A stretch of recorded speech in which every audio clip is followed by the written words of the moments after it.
You know, YouTube, warbles on a lot here. Specifically how you're going at refried bean dip. Just thought I'd make this movie, Richard, to show you there is another Lockheed Lightning in the sky. It's a P38L5LO. And it's operated, as you can see, by Red Bull, the energy soft drink corporation. This bloke's a fella called Raymond Reedman, on a sortie out of Duxford in the United Kingdom at the Flying Legends Air Show in July 2012.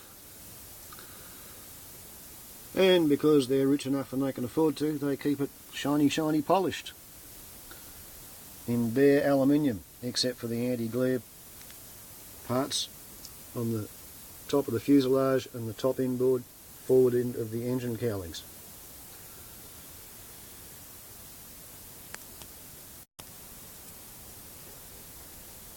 Absolutely magnificent job of restoration and maintenance, and don't even think about what it costs per hour to fly.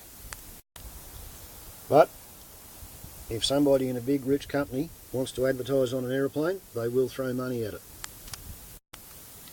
Red Bull has an entire menagerie of sugary, high caffeine, energy branded aeroplanes. Raymond Reedman, chief pilot, flying for Red Bull. What a dream job, hey? They even have the Red Bull logo painted on the mass balancers on the elevator. Ciao.